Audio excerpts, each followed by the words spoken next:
Hello, everybody, and welcome to the Touring Pro Series TC2 Audi Sport TT Cup once again. Jake Sanson and Ryan Callan with you for round 4 of the 2016 Championship from one of the most beautiful circuits in Europe, the Sachsenring circuit in Germany. And after the thrills and spills of the Hungaroring, the Dorniden versus Bruns battle is set to take a dramatic twist with one of the major players absent from the grid.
So, the action palpable in the TC2 series in 2016. We're at the 4th round of the championship at one of the very few circuits in Europe I've actually been to in person for work. It's the Sachsenring in Germany. It is one of those incredible venues for motor racing that just takes the spectator by surprise. The driver likewise. It is a full festival atmosphere, the Sachsenring circuit in East Germany. They tend to treat this place a lot like the rest of Europe treats Spa and the Nürburgring. It's a really picturesque environment, and it has its own special, unique place in the motor racing fraternity, known, of course, for its MotoGP antics, but a lot of great motor racing takes place there for cars as well, including the ADAC GT Masters, the Porsche Carrera Cup Deutschland, and the ADAC Formula 4 Championship of Germany as well. Jake Sanson and Ryan Callan in the commentary box for this one, and I have to say, after the thrills and spills of the Hungaroring, Ryan, the first big news story, the absence of Alexander Dorniden, that's probably for the best with the tension between them at the moment, isn't it? Yeah, I mean the action between Dorniden and Bruns has come to a head, hasn't it, at Hungaroring? It's been brewing all season. They've been fighting for those wins pretty much. It seems like every race, off and on, last lap passes, last lap defending, and it came to a head at Hungaroring. A controversial moment was yet to be decided upon by the stewards. But Dunedin, of course, is not here today. He's taking his absence. There are 2 drop scores in the championship, Shake. So I guess this is his opportunity to take those 2 drop scores. But it means he has no margin for error later in the championship. Whereas Bruns, he's had a couple of iffy results, but at least they're point scoring results. Well, it seems as though as well he's not the only driver, Alexander Dunedin, to take this as his drop score round, because the grids are not quite as big as they've been in previous rounds. We're at 15 for this particular round, but that is actually to the benefit of the drivers that have stuck it out, particularly the likes of Etienne Bruns, Jan Stanger, Janis Baumann, another man who was in the wars at the Hungaroring, possibly Jorge Denvarda as well has a good opportunity to get a few good points on the board there. The man who's drawn first blood in the early stages of qualifying, as you can see, though, is Klaus Schulze. He might well get the pole position here. He's currently in front by just over 0.2 of a second. Schulze looking good at the moment to hold on to that pole position. But as you can see, the top 5 is a German whitewash with local knowledge, definitely playing into the hands of those out there. Schulze from Bruns, Stanger, Baumann and Platsk at the present moment in time. Dervida is there in 6th position provisionally. The Belgian, Schulze, has been into the pits and obviously now decided to go for another lap. So it's a nice quick in and out again, even sometimes an occasional adjustment of setup before that happens. Hungary's Norbert Leitner, fresh from his last time out at the Hungaroring, of course, on home soil, was in 7th position. And then the other Hungarian in the mix, Giorgio Baldi, who actually took the 6th race of the season after the collision between Dorniden and Bruns. He got the victory there, and on home turf, that was very, very pleasant for him indeed. It's still a bit of a shuffle in the top 6 positions, but it is Norbert Leitner and Davada who are there looking provisionally to be on row 4. Nicholas Laubisch in front of Chris Weisser. Then we have Malte Schneider, who is there in 11th position on the grid. And then it is Pluckerman And the Swede in there in 13th position doing a good job is Beckerman, I believe. So Bruns looking to try and grab the pole position away. He's had a good run, and he's definitely decreased the deficit, but it's still 0.166. So Bruns trying to snatch the pole position off of Klaus Schulze here at the moment. Daniel Beck it is, sorry, the Swede who's there in 13th position behind Jens Pluderman. Arnold Columbia, the Canadian, in 14th position, along with Carlos Barreta in 15th at the moment. So that looks as if it's going to end that way. Giorgio Baldi pushing a little bit too hard there, Ryan, with half a minute on the clock. That would probably be a track limits issue. You would think it would be, but we are designated by the game's rules in this particular qualifying session, with the rules changing for the races. So in this qualifying itself, if game lets you do it, it's all well and good to do it. But Baldi's coming off the back of a win at race 2 at Hungaroring, taking advantage of the controversy between Bruns and Don Eden, and his fellow Hungarian Norbert Leitner finished second in that race. That equals Norbert Leitner's best result in the Touring Pro Series. So these two Hungarians are looking strong at the moment, but of course he didn't manage to complete the lap there, stays in that 5th spot, but will be a threat as we go forward in this race. So Schulze, Bruns, Stanger, Baldi, with Baumann breaking up that top 5. Looks like a very cultured top 5 there. Yep, a quick opportunity to run through the grid then as they're on the last lap. It's Schulze that gets the pole position in the end in front of Etienne Bruns. Yannis Baumann finishes off his run in 4th position as the grid is being populated now. The drivers lining up in position. We should have a quick run through, certainly of the top few positions as they take up residence on the grid. It'll be interesting to see what Giorgio Baldi can do now that he's got a win under him. He may well have the confidence to push further forward, but Schulze versus Bruns is an interesting one, and Bruns has to be a little bit careful here as well, because on paper he's the favourite to take the victories, but the others will know that he's got to go for maximum points out of this weekend, so he's got to be very, very focused on making sure his points haul is a strong one, even if that means not necessarily taking a victory. So there's a lot of different dynamics playing here once again in the TC2. I have to say, judging by the way things went down at the Hungaroring 2 weeks ago, I'm gutted I wasn't able to make it. But now we've got our grid lining up in formation on the starting grid here at the Hungaroring. The Sachsenring, sorry, that was last time. The Sachsenring for round 4 of the championship. Yes, I missed that one, and I'm still feeling sore about it, to be honest. I watched the race action afterwards, post-race, and it was pretty epic.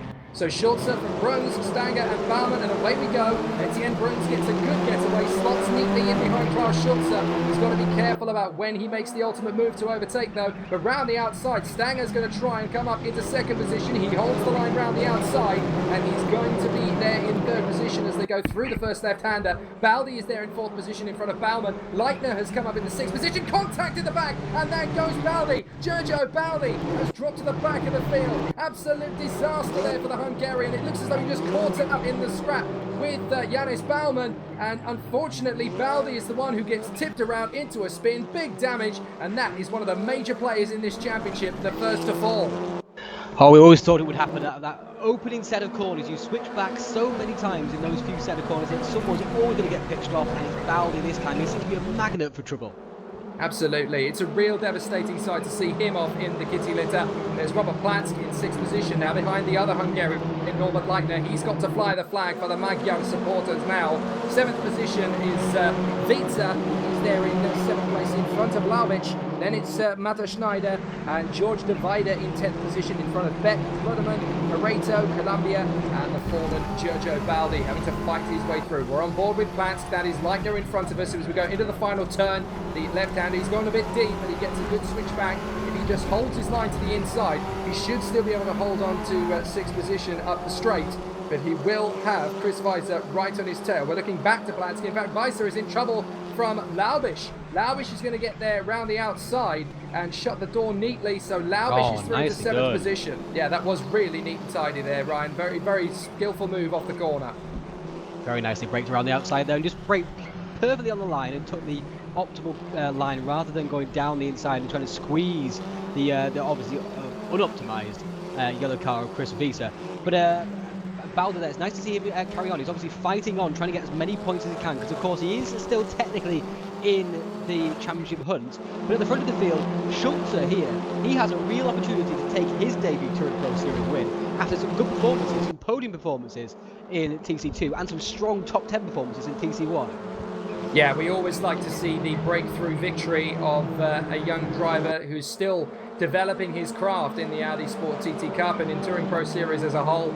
A great victory in the offing this would be for Klaus Schulze. He's come close on a few occasions as well. This is going to be his best possible chance, and he will want to take it as Jens Pluderman makes his bid to go up the inside of De Varde. But the Belgian is not going to let him get through. He runs a little bit deep on the penultimate turn, though, as they run down to the uphill left-hander.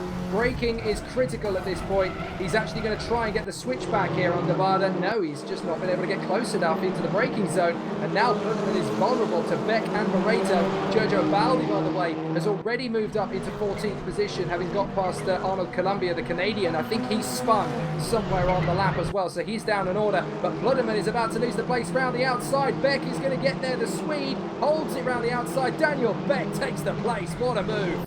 That's a really strong force move there from Daniel, and very polite as well. You know, didn't pinch the car on the inside too much. Pluderman, and Pluderman there was attacking De Varde, and just a small outbraking issue at the final corner, which a few people seem to be doing. And you know, he immediately goes back a place. So you just cannot rest your laurels at any point here.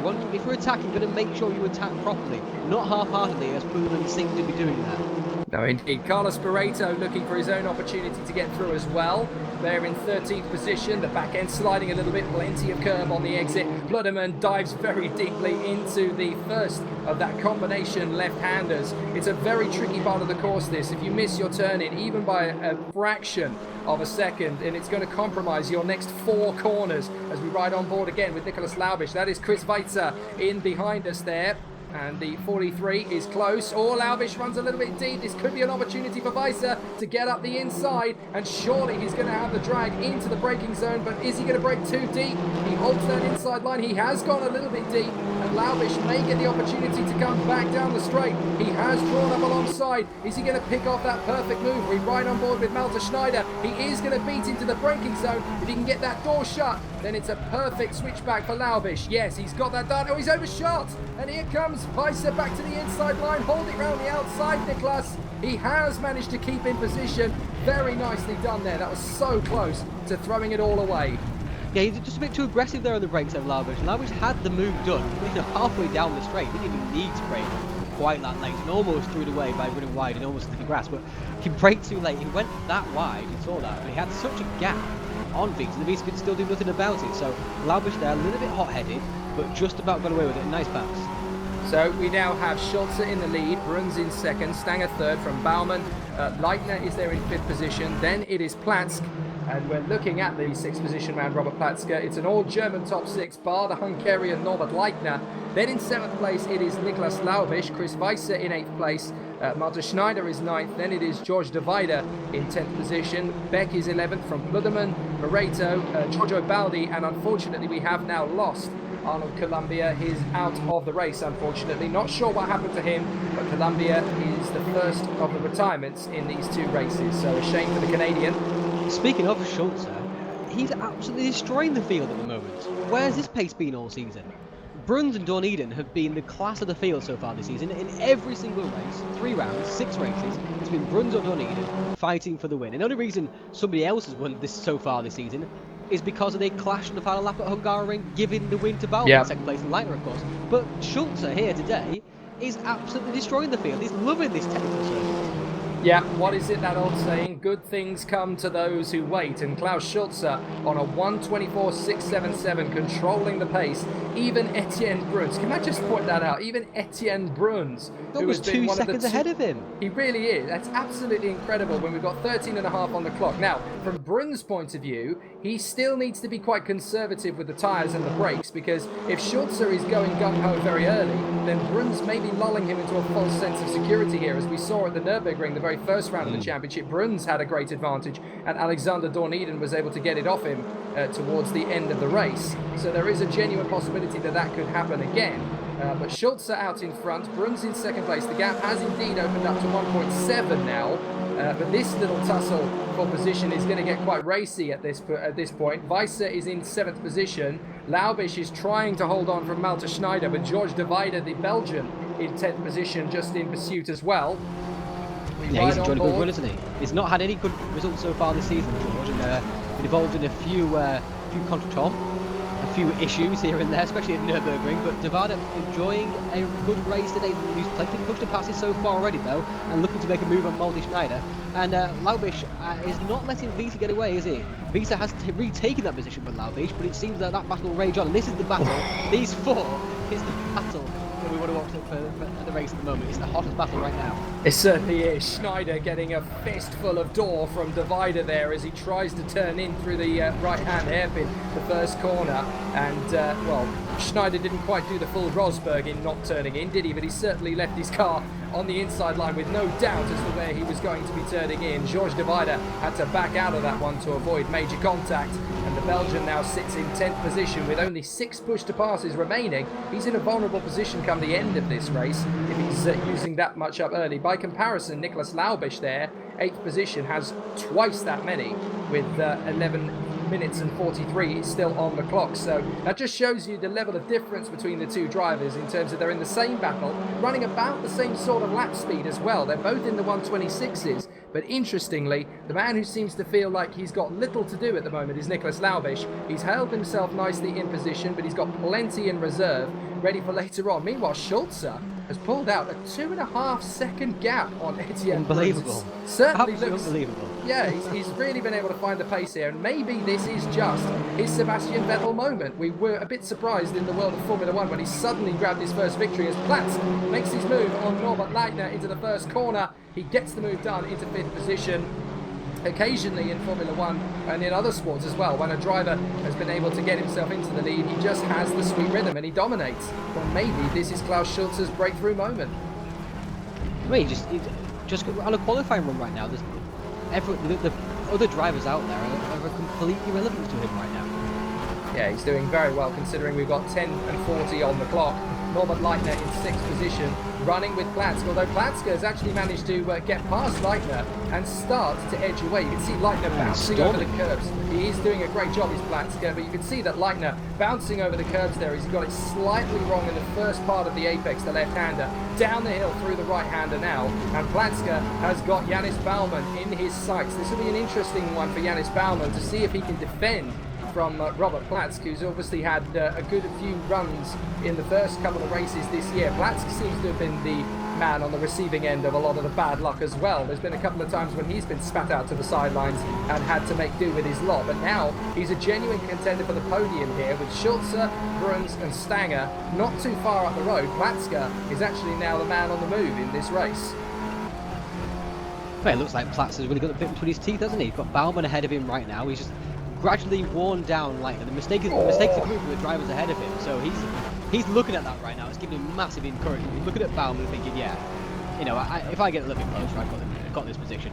And I've certainly got the speed on him as well. You're absolutely right. I mean, from Platzke's point of view, he's got very little to lose. 4th position, 5th position, it doesn't really make a huge amount of difference from where he's sitting. So he may as well just push on and give Janis Baumann a little bit of a hustle here. As far as Baumann is concerned, he's in a difficult position because he's not quite close enough to the top 3 to challenge for position. But if he stays in 4th place, he is the one who ends up ultimately getting a best chance possible for a podium as they come right up close to the camera lens.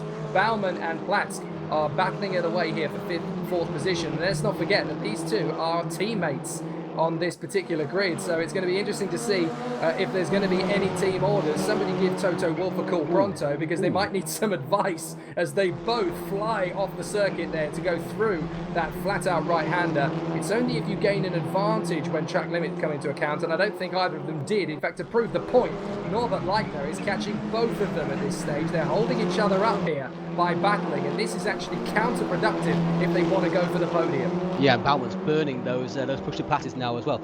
Just a quick correction there. Conter Platzke? He's called Conter Roby on the forum. Platzke, he is. Oh, he's defended in the first one. Platzke is the teammate to Bruns, in fact. Yes, my apologies. But there is a conspiracy theory that Baumann has been drafted into the Yonex kind of squad, kind of team area to mess with the drivers. Oh, and that's a great move from Platz. Platz up the inside, gets the traction up the hill also as well, but doesn't have the line. We're not and done. Now he's off camber around the outside. Here comes Leitner as well. Baumann holds him off. Baumann still ahead of Platz somehow, but surely the writing's on the wall. Well, with conspiracy theories and door-to-door tongue-hos, this is going to be a really interesting scenario after the race to talk about, as again, Baumann, plenty of curb on the outside to get the best possible turn in for the left-hander. And now Platzky is rolling up his sleeves and getting on with this. Leitner not far behind in 6th place. Janis Baumann holding the outside line. He really wants to keep Robert Platzky at bay, and Leitner is not going to take a second invitation. He's going to seize any opportunity he can get to storm up the inside, but Janis Baumann, he rolls off the corner. He's a little bit wide. This might be Platzky's opportunity. If he gets a good run off the final turn, you can bet your life that Platzky's going to go for broke. Baumann shuts the door, but he's going to run wide on the exit. Up on the grass, Leitner's got a good run on Platz, and Platzky's going to have to hold the advantage here to Leitner. He parks the car exactly where he should, at the very middle of the circuit. Here comes Baumann. Oh, sorry, this is Norbert Leitner trying to slice his way up the inside. There's contact! He goes into the back of Platz, and he's going to have to give that place back again. Surely he does so now. Yes, he does. He realised straight away his error there. He just got caught out in the braking zone. He gave Platz a little bit of a tap, and he is not going to be happy with Norbert Leitner later. No, he's not, but Leitner gave the position back to him, and then proceeded to run into the side of him again at the next corner just to say, oi, come on. It's like, put your foot down, get on with it. Come on, we're losing Janis Baumann here. You don't need to lose that much time, but it's difficult when you've got the ebb and flow of the rhythm and energy of the cars, and you take a little bit of a breather like that. It takes a good few seconds to build up to it once again. I took part in a sim race at the weekend. It was a very tough one, up against a couple of British touring car drivers, in fact, and you can sometimes find that you get a good couple of corners, and then once you make one tiny little mistake, you find yourself having a good 40 to 45 seconds, bringing yourself back into the mix again. So it was very tricky for Norbert Leitner there to deal with Robert Platz, because he was basically being held up by his German counterpart. Now there's Giorgio Baldi, the Hungarian. He's made up some good positions, actually. He's got past the Weider, he's got past Beretta, past Pluderman, and past Daniel Beck, who's now down at the 14th position mark. So up into 10th position has come Giorgio Baldi. This is a good effort from him to get back onto the tail of that top 10 squabble. Chris Weiser leading the way in front of Nicolas Laubisch, and then Malte Schneider is in there in 9th place, as we know. But Giorgio Baldi could well get as high as 7th. There's over 5 minutes to go. It's not done and dusted yet for the Hungarian. I think someone needs to separate Weiser and Laubisch at the hip. They've been like this the entire race. We went to Baldi there and they were side by side in the final corner. Now they're nose to tail going down the hill into the bottom of the circuit. These two should be sick of the sight of each other. They certainly are, but if anybody's going to break the deadlock, I wouldn't be surprised if it was Giorgio Baldi closing up on these guys. Probably going into the last lap, you might find that both of them get mucked on the way through the final lap of the race. That is Malte Schneider in front of us as we ride on board with Giorgio Baldi. I hate driving this circuit. You just cannot see where you're going. You come across that section there, it's just completely blind. No matter what angle you're driving at, you just cannot see what's going on. And it's off camber also as well. Oh, it's the most annoying circuit. It's a really tricky one. Lovely to look at, but driving it, oh my word, one of my worst. As a driver, it's a very tricky circuit, particularly in a car. It's not designed with racing cars in mind, of course. This is the venue for the MotoGP when they come here for the German Grand Prix. But surely that makes it even more difficult in a MotoGP. The corners are off camber. It's even more difficult for a MotoGP, or for a motorbike. And they're battling now. He wants that position from Schneider. Surely only a matter of time here as well. He's got 4 minutes. Should be able to get past Schneider, and then he'll fancy his chances of getting past Wiese. Oh, that's a good opportunity. Well. Now, surely Schneider's pushed that a little bit too far, and Giorgio Baldi is going to be side by side with him down the straight. If he beats him to the braking zone, that will be P9 as they come across the line. He is just a fraction in front, but it's down to the braking zone. That's where it's going to count for Giorgio Baldi. Round the outside, he's got to hold it. That was neatly done from the Hungarian, beautifully timed. It's a good point you make, though, Ryan, about the MotoGP bikes. I suppose you could argue it is quite abrasive for the riders. I mean, Jorge Lorenzo didn't fall off the bike 4 times in one weekend recently for nothing. It is a very tricky circuit in terms of the technical side of things, in terms of the camber, the gradients. Everything about this circuit is tough. And as a result of that, the winner of this one, which at the moment is set to be Klaus Schulze by, get this, 4.6 seconds with 3 minutes. An absolute pasting. That is incredible. Laubisch is absolutely in the camera piece. There's a contact there, pushing wide, and Laubisch didn't go for it. I thought there was a small error in our cameras then for a second when I switched to this camera, because all I could see was black, and that was the black of Laubich's radiator? No, yep, it's just radiator. It's not a fault. It's just how close Weiser is to Laubish once again. And Laubish, again, trying everything he possibly can. And he needs to, because the man just behind us is Jurgo Baldi. And the Hungarian will want to find a way past anything. There he is, just popping out behind Laubish's car. And you can bet that this isn't going to take long, especially considering that with 3 minutes to go, or 2.5 minutes to go, look, Chris Weiser is out of push to passes. He is on major defensive mode. He's got to think like a Carter now and hold the inside line pretty much everywhere and hope he can make that Audi as wide as a Buick in order to keep him back. He's going to try again round the outside. He goes deep. Now he's going to try and get the undercut here. Laubish trying his best. Weiser just swarming around all over the place. Giorgio Baldi in behind him is just watching them going, fine boys, you keep on squabbling, hit each other off and I'll take 7. Thanks very much. Now he goes very deep and surely Laubish is going to have it this time. Yes he does. He shuts the door firmly on Weiser. You're not getting back through. Beautifully done from Laubish. Well, very well done. It looks like Weiser's tyres are going up a bit more than Laubich's. Laubish obviously is getting the skates on, realising that Baldi is absolutely charging behind. Baldi, despite the fact he's been in the wall once in this race, is not shy at giving a little bit of an aggro back as he tries to find a way through. There's so many places to pass around here. In theory, if the person makes a mistake, it's so difficult at the same time. So many switchbacks, so many off-camber corners, so many blind corners you can't see what he's doing. Here we go. Now, he's got the overlap with things. He's going to get the cut back here, down the hill, and it looks like he's going to line up Visa for a pass here. That bonnet on Baldi's car, by the way. Well, destroyed. It's probably the best word for it. It's round the outside. Baldi tries A little bit again. crumpled. It is quite crumpled. Baldi trying to beat into the braking zone now. Weiser's going to hold the inside line. Now watch, Baldi's going to tuck right back into the switchback. Keep the speed building. And again, Weiser is very quick to hold his line. But Baldi has run out of push to passes as well. So it's a stalemate between these two. Laubish has just gone away from both of them and said, see you later, alligators, I'm off. And Baldi now round the outside. Can he repeat the move into the braking zone? No, he can't. He's just having to hassle his way. Stuck in there behind Chris Weiser. This is his David Coulthard versus Enrique Bernoldi moment, isn't it? And that, as far as he's concerned, is exactly what Chris Weiser is behaving like. And 2001 arrows, he can't get by, no matter how hard he tries. And Giorgio Baldi is seeing a big points deficit lost here as a result of not being able to go. He could easily have been in 7th position at this point. Meanwhile, with 20 seconds on the clock, this man, Klaus Schulze, has been the absolute class act of the field, and it looks as though, all being well, he is going to get that breakthrough victory in fantastic fashion. Why does the first victory always come so easy? Always comes so easy, trying so hard so many times, and then the first victory, it's like taking candy from a baby.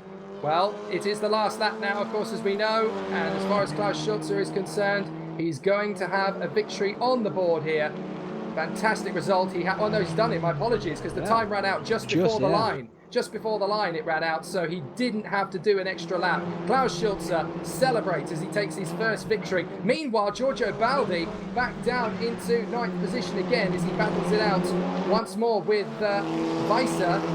So is he going to be able to beat into the line? He tries one final time. No, you don't.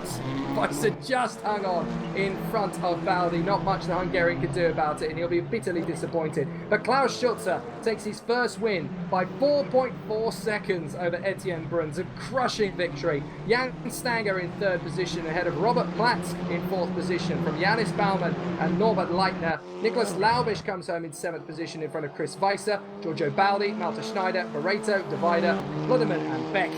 And he is the last man home, the Swede, as we lost Arnold Columbia a little time ago. But what a sensational result for Klaus Schulze. He finally gets on the top step of the podium, takes his first win in TC2. And with that kind of pace, you would be a stupid man to bet against him for the second race as well. 6 seconds clear of one of the dominant forces of the 2016 season. I think Klaus Schulze has had a wake-up call. I'm almost lost for words. That's an unbelievable performance from Schulze. 0.4 of a second lap quicker than Bruns can manage on his fastest lap around a very technical circuit where Bruns has dominated this season so far in terms of outright pace, whereas Dorniden has dominated in terms of race pace, hasn't he? Bruns has been the one over one lap. Dorniden has been the one over the race. He's always got the lead of the race, he's always commanded and controlled races, whether he's won the races or not. But just to destroy the field like that, that is That's a very, very, very impressive performance. I wonder if Klaus Schultz has had René Rast on the phone. He was pretty convincing when he won here in the ADAC GT Masters 2 years ago when he partnered Kelvin van der Linde. And I wonder if he's Who was a been former taking some TPS tips. race winner, by the way. Well, yes, indeed. So Kelvin van der Linde knows everything there is to know about winning in TPS. He's done it before, so I wonder if he's had him on the phone, actually. He won here quite convincingly in ADAC GT Masters 2 years ago. But if race 1 is anything to go by, it's going to be very tough to beat Klaus Schulzer in the form he's currently in. But if anyone's motivated to do it, it's Etienne Bruns. Second is one thing, but a victory is quite another.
Hey there, I'm Christoph Hofbauer and you're watching TCTwo on RaceRoom.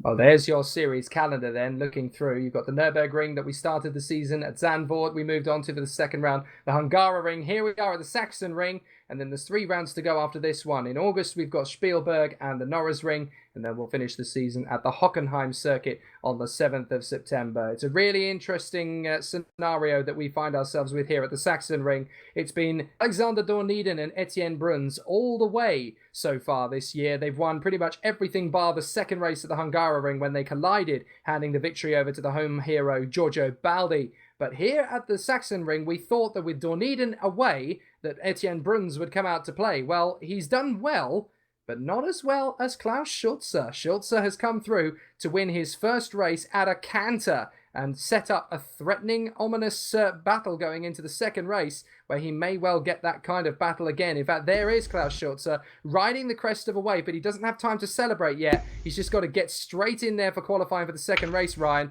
and try and get the job done again. I mean, put yourself in Bruns' shoes here. He sees Dorniden's not here. He thinks, great, 2 race wins for me. I make up the championship when I'm losing, because he's had a couple of iffy results so far this season. The 7th place at Hungaroring in the race 1, which Dorniden won, and of course, then he didn't score any points in the second race at Nürburgring after he forgot to fuel his car. So those are his 2 drop scores right now, because Dorniden has been in the top, 3 or 4 every single race so far this season, along with obviously plenty of wins as well. So put yourself in Bruns' shoes. It's like, oh, today I'll pick up 2 wins, then I get maximum points and make sure that 7th place and my, the 20-odd place that I had are my 2 drop scores, and Dorniden has those 2 DNFs as his drop scores, and we're kind of even. But no, along comes Klaus Schulze and spoils all his plans. He must be fuming right now. It's like, amazing how the best laid plans. Very true. Klaus Schulze now has got an opportunity to just sidle on by. From his point of view, he may as well just take it in his stride. He's got nothing to lose here, and on that qualifying lap, he's just done a 1:24.114. He now goes into the next lap. He'll want to try and gain a little bit more ground. Interestingly, Giorgio Baldi has bounced straight back in there with a 3rd place time, 0.2 second off of Schulze. I get the feeling, though, that this second race, there might be a couple more twists in the tail, because now Bruns knows where Schulze is stronger. He might be able to tweak the settings a little bit to get closer to him. But Schulze has gone purple in the first sector again already on his own personal best time. Giorgio Baldi, of course, was sat there in the back of the field for a long time and eventually fought his way through to 9th. If he's got a clear track in front of him and he gets into the first corner in 2nd or 3rd positions, who knows what Giorgio Baldi could do? Yeah, this is very true, and Baldi obviously didn't show great pace in the first qualifying session, but I think he certainly has the pace to challenge Bruns, if not perhaps Schulze. Schulze looks pretty untouchable here today. He's 2/10 up in his own lap time right now. It's unbelievable. Using all of the track and more, of course, and is allowed. If the game allows you to do it, you feel free to do it. But Schulze looks like he's in an absolute class of his own. We could just we'll just give the trophy to Schulze now and move on. Oh, Bruns! Oh, no. Oh, we're talking too soon. He's only 16 thousandths of a second ahead, Schulze now. So what can he do as he comes across the line? This is going to be so tight. Has Schulze done enough out of the final turn to get the advantage off of Etienne Bruns as he comes down the straight? What is the time? 0.083 outside. They're only really going to get one final crack at this now. In fact, I'm not sure they are going to have enough time to get that one. So now it's down to Giorgio Baldi, and he is inside Bruns' time in the second sector. So what's Giorgio Baldi going to do? Out of the final turn, down the straight, the push to pass, of course, is on. He might just pit this. If Baldi goes top of the tree, there's going to be an electric race in front of us. No, he misses out by 0.121. Oh. It's so close as they come through. That is unbelievable. Look, 0.019 Bruns ahead of Schulze. 0.067 back to Baldi. That could not be closer between the top 3. And if one lap pace is anything to go by, we are in for an absolute nail biter once the race gets going. Well, that was certainly right for giving the race win to Schulze already, because Bruns has taken that pole position away from him, and Baldi almost took the second place away from Schulze as well. So very, very interesting it's going to be going into this race. Bruns and Schulze and Baldi, heavyweight battle at the front of the field. This should be great fun.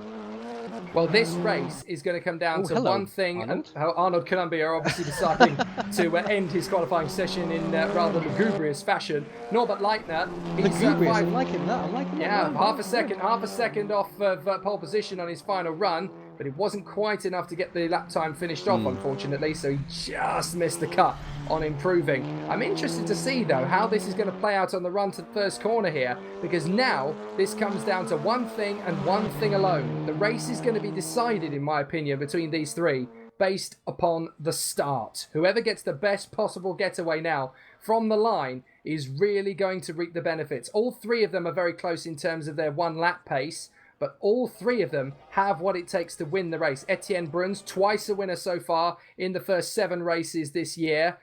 Then we've had Giorgio Baldi, who got his breakthrough victory at the Hungaroring last time out. And then Etienne Bruns with that crushing domination of race 1. Having to start the race from second on the grid, though, that puts him on the dirtier side of the track. It won't be as good a start necessarily for Klaus Schulze, but he's already been faster than Etienne Bruns in the first race by quite a long way per lap. So this is a complete transformation of the race order. I'm not entirely sure how this is going to play out between the three of them, but now we've got exactly what we wanted. A grudge match between Etienne Bruns in first position on the grid, second place Klaus Schulze, and third position Giorgio Baldi, with Yannis Baumann in fourth position not far away.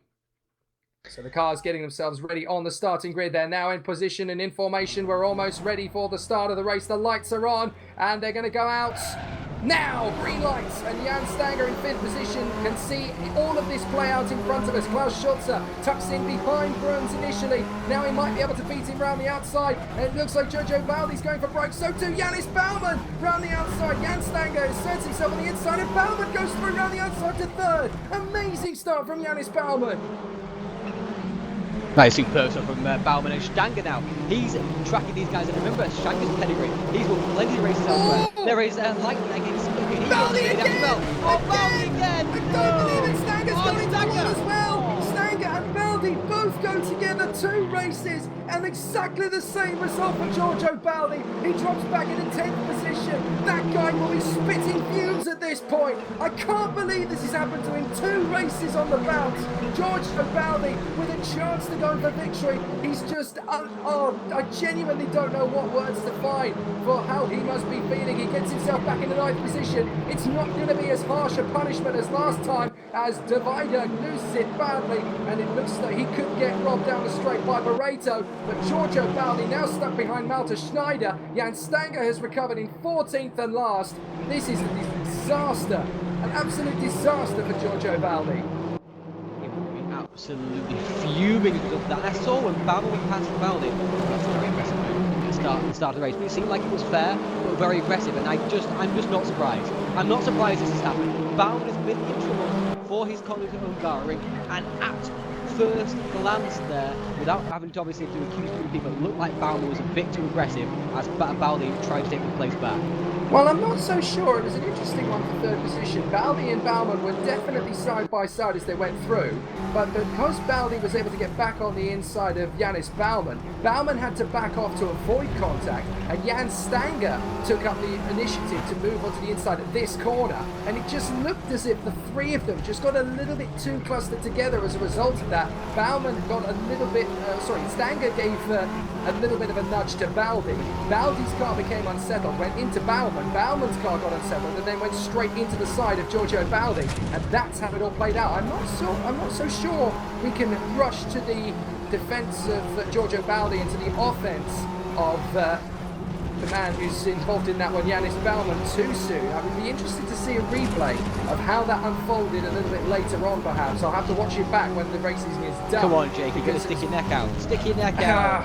I'd like to, I don't know, it's too close an incident, too much is on the line for this one. And Baldi again has a chance here to make the move on Malte Schneider, and he's going to get through into 8th position under braking. Yes, he gets that move done. Now he's got Pluderman run wide too. Pluderman may get the opportunity to get past him, and if he runs in the wheel run of Laubisch, he could get past him as well. Baldi slots in behind Pluderman in 7th position, but he might.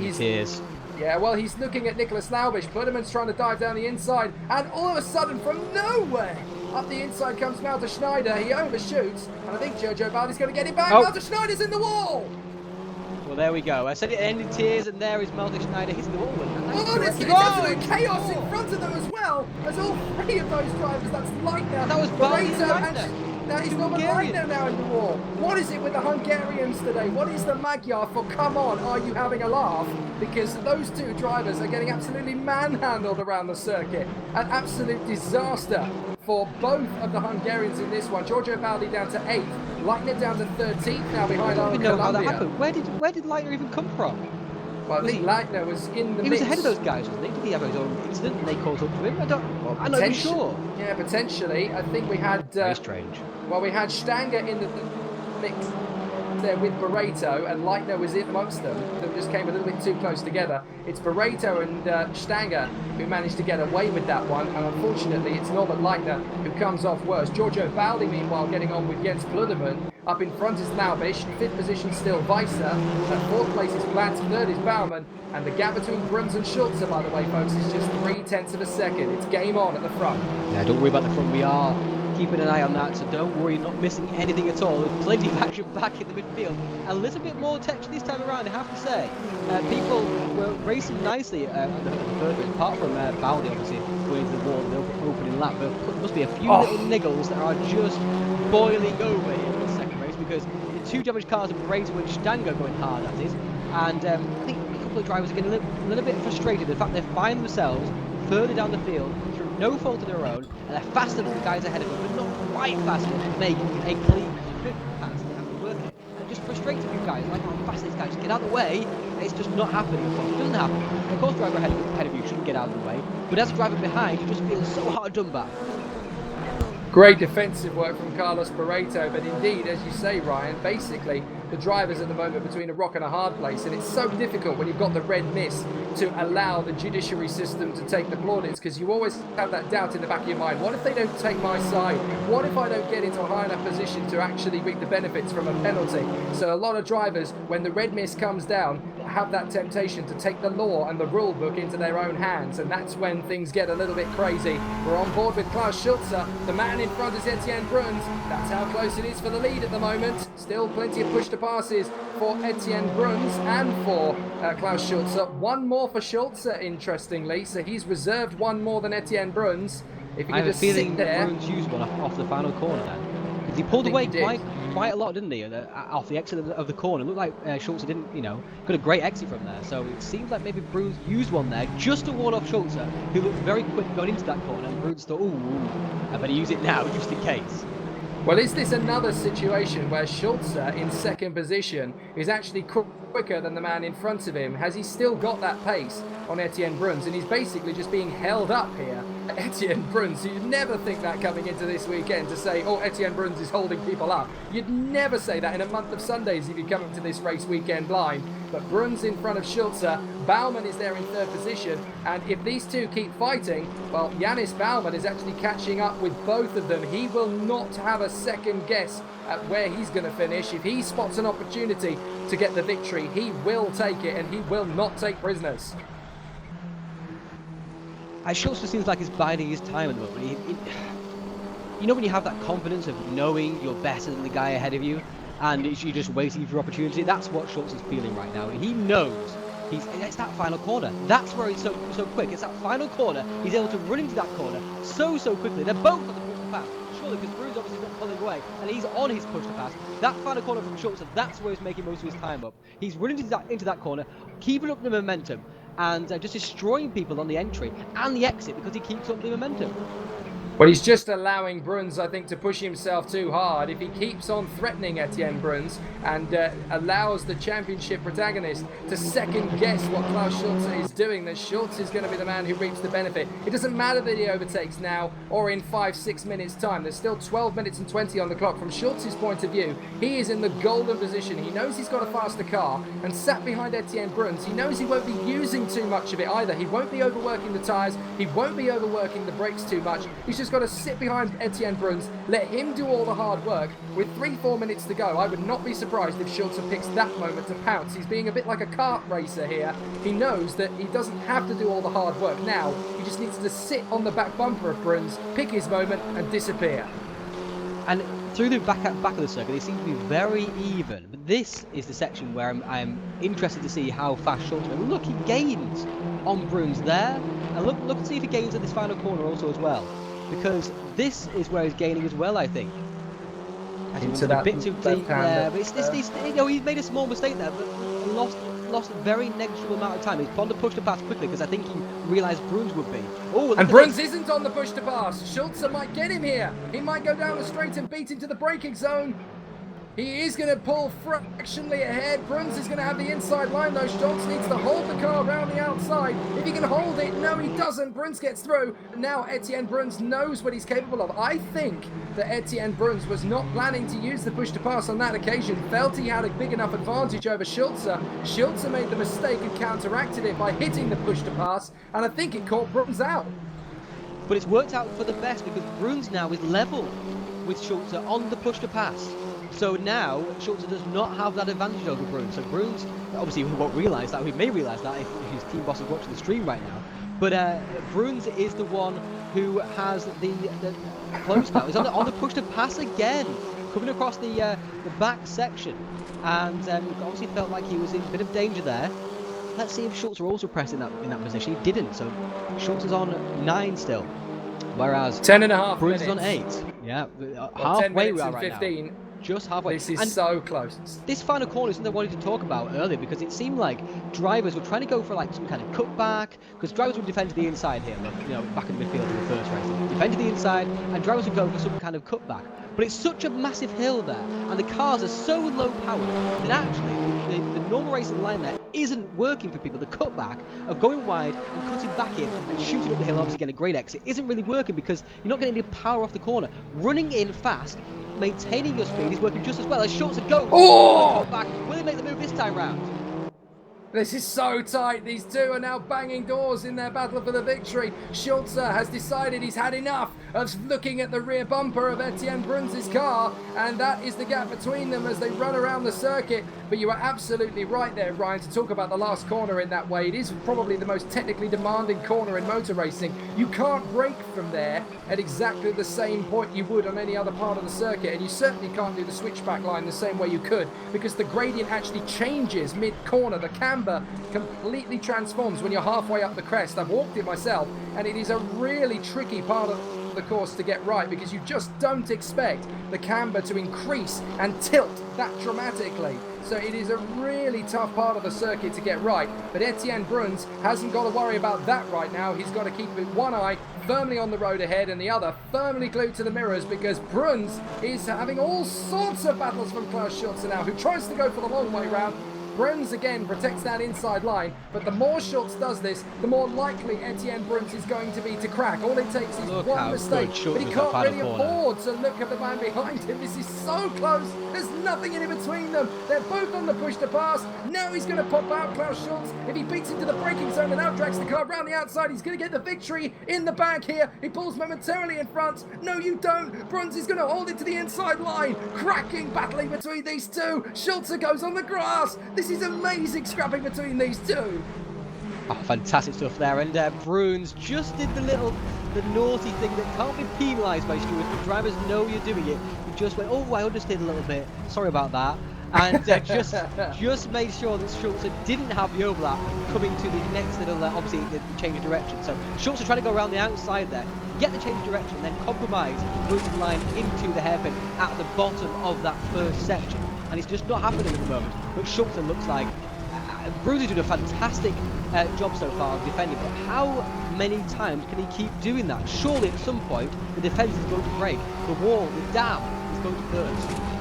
I don't know exactly how many times he can do that, but I bet you I couldn't count it on one hand. It's really close now between Bruns and Schulze in terms of the spread of the battle. He has managed to open up an 0.8 of a second gap, but it's only a matter of time before Bruns makes a mistake under pressure here from Klaus Schulze. He's been able to hold on so far, and if he gets the job done as a result of this battle, I will certainly eat an item of my clothing, probably the one that tastes least like hat. But as they come down the straight into the first corner again, Bruns has got a 0.6 of a second advantage, and down the straight, Schulze is decimating that. Into the corner, he has actually completely destroyed that gap that he had, and again, just letting Bruns know that he's there in his rear view mirrors. It's very tight indeed between these two. But I think Schulze might be getting anxious now, because it is now, we are 13 minutes into the race and counting, and Schulze hasn't managed to find a way past. So that early, soft assured, calm confidence that he had earlier in the race, I think is now just becoming a little bit more anxious and a little bit more desperate. Like, oh, I can't get past this guy. I've tried 4 or 5 times. What can I do to get past him? And Bruns is just building up the anxiety levels in Schulze. Can Schulze keep his calm? And from Schulze's point of view, he's just taken a victory, so he wants to prove to the world, I've done that, and that was dominant. I'm not going to let him beat me by a couple of tenths of a second when I absolutely goose-step my way to the victory. Now, he is absolutely charging onto the back of Etienne Bruns to try and get one over on him. The gap is down again to just 2 tenths of a second. Yannis Baumann is falling away, by the way, into the clutches of Robert Platz. So his 3rd position charge may not happen after all here. Platz in 4th position is now reading him in. You just saw them both as they went through that part of the apex. Into the final turn again. Schulze is very close to the back of Bruns. Is he going to use the push to pass? Yes, he does. He's only got 5 minutes and 41 on the clock. Baumann is down to 4.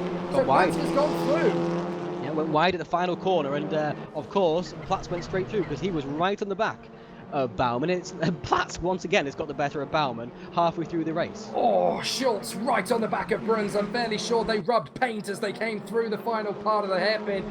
Down the hill once again, through the left, through the right, and into that long hairpin that goes on and on forever. You've got to time the throttle so carefully. If you mistime it, the car will jolt to the left and actually send you towards the white line. You kick up that white line, the car will spit out. Very similar to what we saw between Giorgio Baldi and Jan Stanger a little bit earlier on in their little tussle with Yannis Baumann. Klaus Schulze, though, right on the back of Etienne Bruns, and he will not be giving way at any point. 5 minutes to go. He's got to protect what push to passes he has here, but he's done the hard work of gaining up the ground on Etienne Bruns once again. So Schulze very much still in command of this. If I was him, I would leave the push to pass button alone for a while. Etienne Bruns has 6, Schulze has 5. He's got to try and gain the upper hand on the man in front of him. He probably doesn't know that he's doing better than him on the push to passes, but he can't afford to lose any opportunity. He comes very close again. There's contact between them as they come up the turn, as Schulze gives him a little bit of a nerf. That will be more than enough indication for Bruns that he needs to get on with this in the final turn. Plant the throttle. That was a good run from Bruns. He manages to push the pass, but Schulze, I think, has done likewise.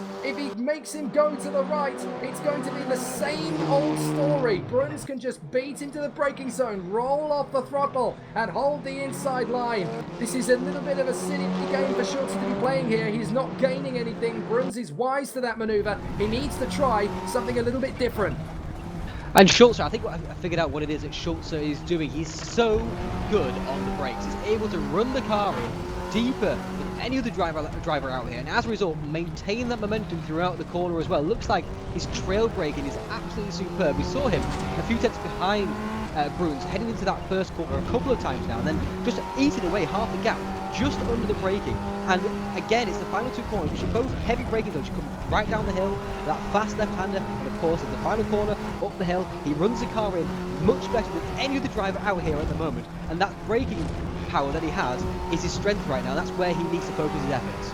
Well, Bruns is leading, Schulze is in 2nd, Platz up to 3rd position, Baumann is 4th, Giorgio Baldi has moved his way up into 5th position, very systematically working his way through the traffic. Baumann's brakes must have gone off because he's now back in the clutches of Giorgio Baldi as well. Yeah, Giorgio Baldi's going to get 4th position around the outside here at this rate. There's not much Yannis Baumann can do. He's a sitting duck here as Giorgio Baldi runs all over the back of him, trying to get through. Giorgio, just hang on a minute, because Yannis Baumann's going to run wide here at this last corner. Giorgio Baldi's going to pop out of the slipstream. Baumann trying to hold him at bay, but Giorgio Baldi is there on merit. He's much faster.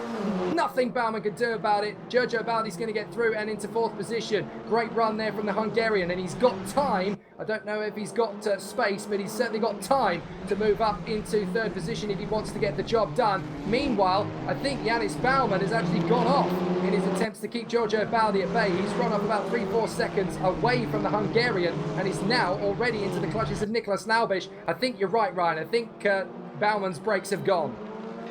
Yeah, because obviously I think Platz caught him quite quickly, and then suddenly, 2 laps later, he lost 2 seconds to Platz, and Baldi reeled him in, and of course, probably defending a bit too hard there from Baldi into that first corner meant that he went off into the gravel in the first corner as well, under braking, of course. So he's only got a 1.5 second gap over Laubisch right now, and he'll do well to keep that gap there. But now we've only got, I think, 1 more lap after this one, and Schulze, the anxiety levels, we're talking about them, they must be at breaking point right now because he cannot find a way past.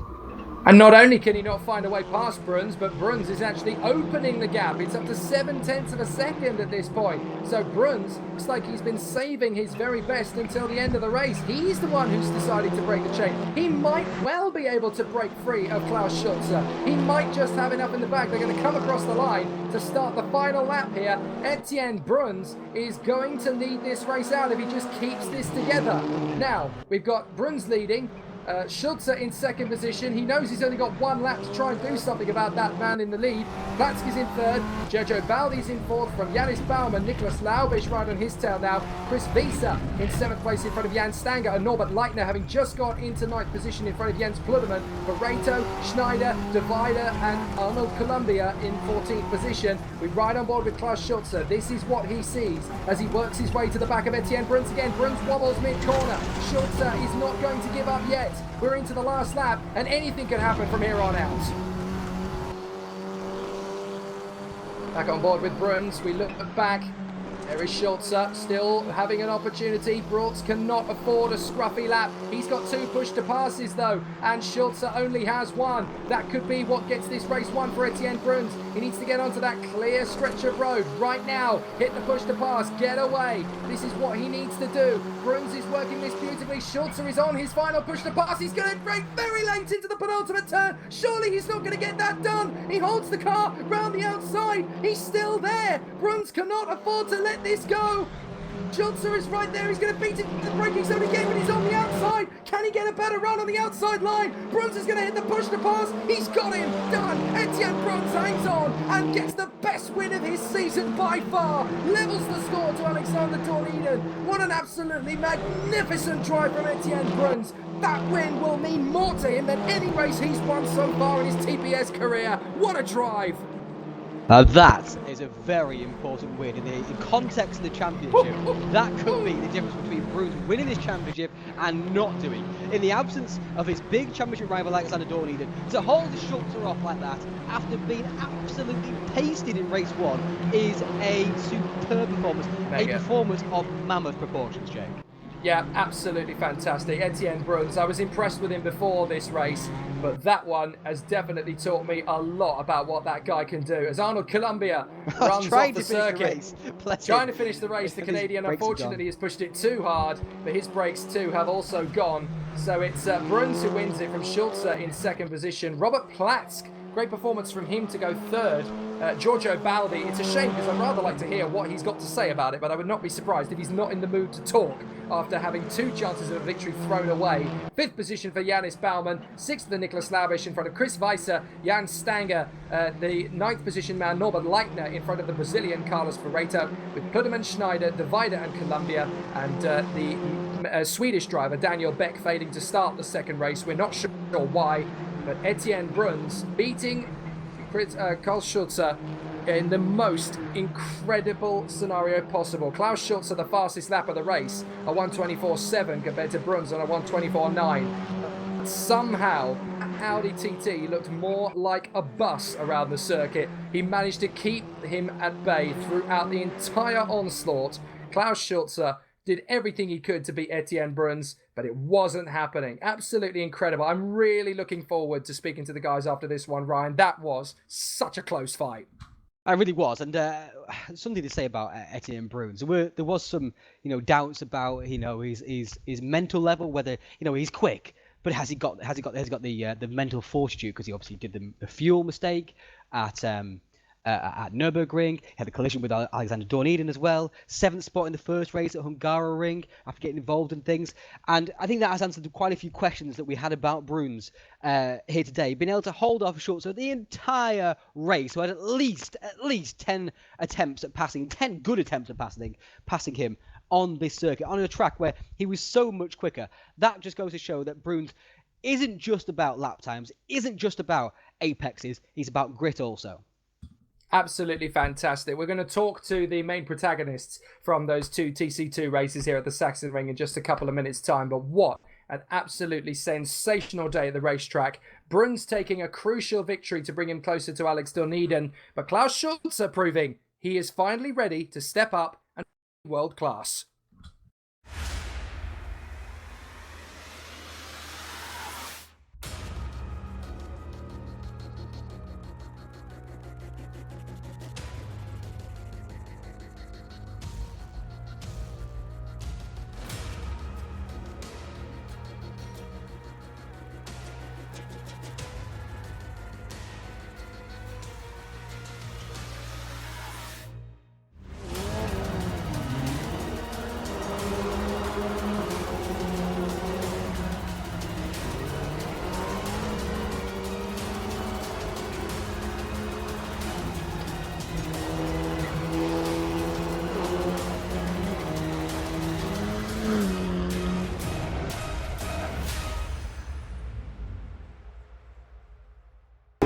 Hey there, I'm Christoph Hofbauer and you're watching TCTwo on RaceRoom.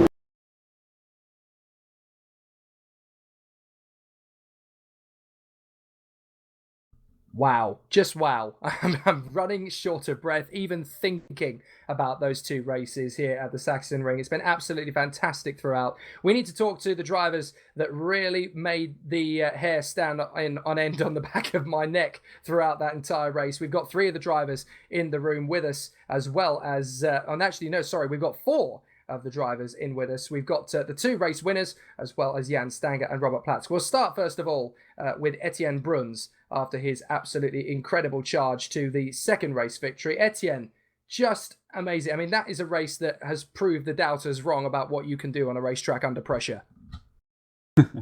Hi, yeah, it was. Oh God, I had so much. I can't even talk now.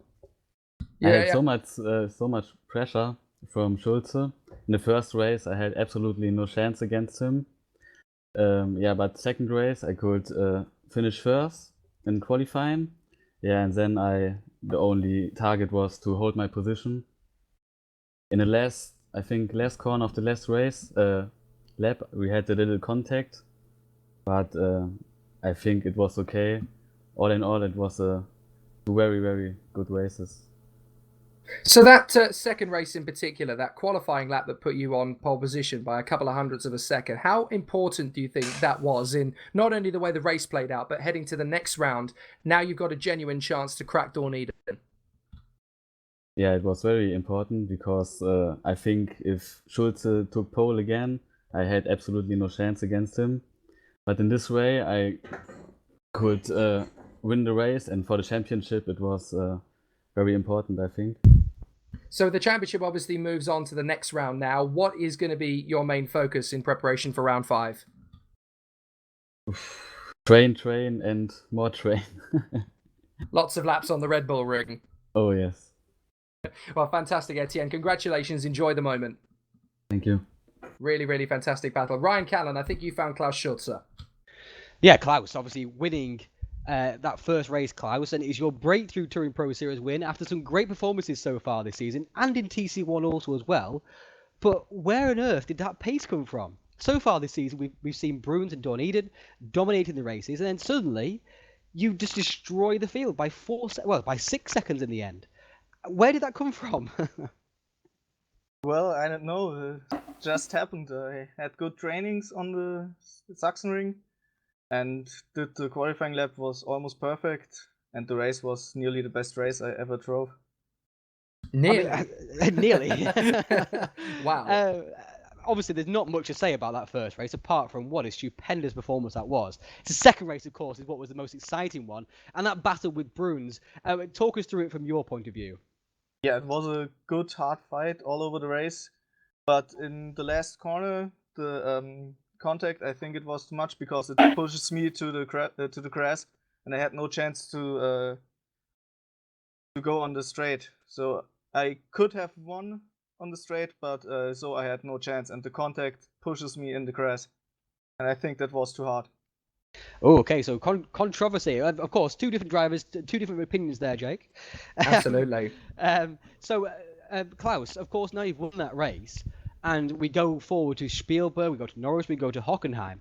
Do you see yourself as the 3rd player in this championship battle between Bruns and Dawn Eden? Well, because your points aren't far behind, really. Yeah, I took good points in the first races, and I hope this was my breakthrough, so I can compete with these guys. Yeah, with the drop scores, I mean, it's perfectly possible. Do you think it is? Well, I don't know. Etienne and Alex are so fast, and I just hope I can repeat my performance from Sachsenring. Well, fantastic stuff. Well done, Klaus, on your debut win. Jake, you're going to speak to Robert. Robert Yes. Was involved in plenty of action there, especially with Baumann. Yes, indeed. Robert Platz, a great gutsy drive there to 3rd position in race 2 in particular. A fantastic drive from you. Must have been really exciting with Janus Baumann in the mid stages. Yes, thank you. Was quite nice race because Janus had the better pace at the beginning of the race, but I know my tires were good at the end of the race, so I just drove my race, and at the end as I expected. I was faster than him and had no problems to overtake him. It's a tricky circuit, this one, the Sachsenring. You have to be really, really on your A game over the course of the qualifying session to get a good position on the grid. Because you were in the middle of the squabble for positions, did you find it quite difficult to get a rhythm going? It was only the start, I think, where I'm in the middle of the action, because after every start, first race and second race, there was a crash, and then everybody was at his pace, I think. So it was not difficult to find his own pace. For me, absolutely not. And you must have found, obviously, you were talking about the crashes at the start of each of the races. It must have been really difficult to stay out of trouble and get yourself in a strong position. Yeah, this has always to do with luck, and I was today very lucky. In front of me, 2 cars spun, but I came directly through with no contact. So for racing, there's always a little bit of luck, and today I was the lucky one. Well, it was great to watch you, Robert. You did an absolutely fantastic job out there. Great performance. Well done. Thank you. Finally, I think, Ryan Callan, you found one of the men I certainly wanted to speak to, so I'm a little jealous already. Well, Jan you Stanger. take it. Go ahead. If you're sure. Jan Stanger had a fantastic battle in the course of the opening part of the race. You really had to fight in both races to keep your positions. Yeah, first of all, good evening. Yeah, first race was good. I had a good start after a decent qualifying session, and try to follow Klaus and Etienne. And in the mid stages of the races, I saw Etienne made some little and small mistakes, so I tried to close in a bit the gap and saved a bit of my push to pass opportunities. But at the end, yeah, he was a little bit faster.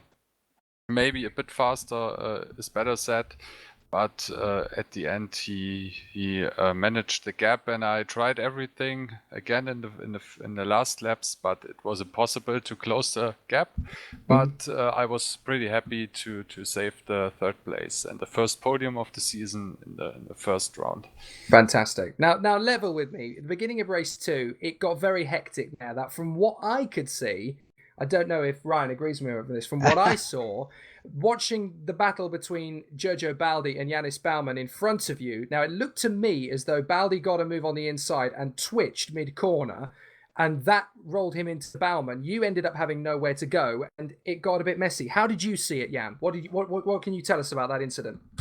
Yeah, about this incident, I'm really I'm really angry, because I got a decent start, and I saw that, as you said, that Baldi overtake Baumann on the inside, and then on the next corner, the left-hander, he drove in the rear of Baldi, and Gergo had no chance and spun out.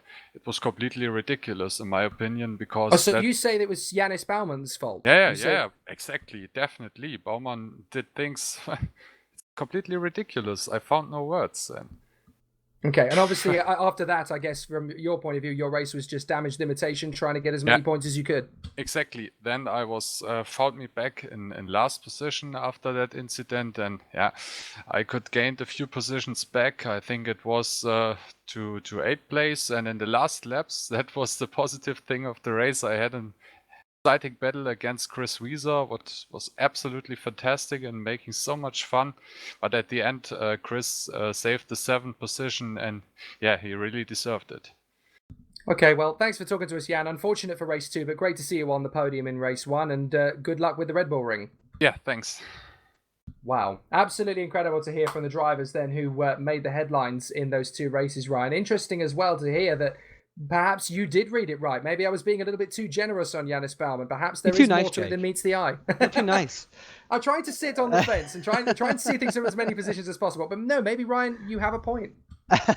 Well, we go to Spielberg next, with the A1 ring, Red Bull ring, whatever we call it these days, Österreich ring. And of course, that track is, of course, all about lots of long straights. And there is going to be lots and lots of slipstreaming there, Jake. Lots and lots of lovely push-to-pass areas. And I'm really looking forward to this, to the next event at Spielberg. This could be a humdinger of event. If we get a group of 4 drivers at the front of the field who are slipstreaming and passing each other throughout, as I think may happen, that could be very entertaining indeed. I have to say, every single F1, GP2, GP3 series, and Porsche Super Cup race I've looked at or commentated on since they've gone back to the Red Bull Ring has been absolutely electric. And I can't wait to see what the TC2 Audi Sport TT Cup is going to be like when we get there. Ryan Callan, thanks again for your company over the course of the evening, and a great pleasure. And hopefully we'll see you again 2 weeks from now at the Red Bull Ring. Yeah, I'll either be producing and co-commentating as I was doing today. So I'll always be hanging around. How good are the antibiotics that Robert Wiesenmüller are on at the moment? How good are they at this moment in time? Well, we're looking for plenty of replacements. You ended up having to deal with me, who's also ill, by the way. So wow. So everybody's ill. I sound sicker than usual, Jake. My apologies for everyone. Thank you for that vivid image. Applicants for the commentary position beside me on a postcard, you're more than welcome. Yes, we're getting ourselves ready for more action when Alexander Dunedin should be back with us at the Red Bull Ring. It's been interesting to see the battle between Etienne Bruns and Klaus Schulze here today at the Sachsenring. Yannis Bauman's got some explaining to do, and there's some very interesting dynamics going into the next round of the championship on the 10th of August, 2 weeks from today, at the Red Bull Ring. I myself, Jake Sanson, and Ryan Callan, in one capacity or the other, will be back for all of that action. But watch it back, tell all your mates about it, and let them know that we're in for a thrilling 3-weekend conclusion to what promises to be an absolutely epic championship. Wednesdays at 18:30 GMT. It's a great battle, and at the end of it, we're going to crown ourselves an incredibly worthy champion. Who that's going to be? Don't ask me. We've got no idea at this point. Thanks very much again. See you in 2 weeks.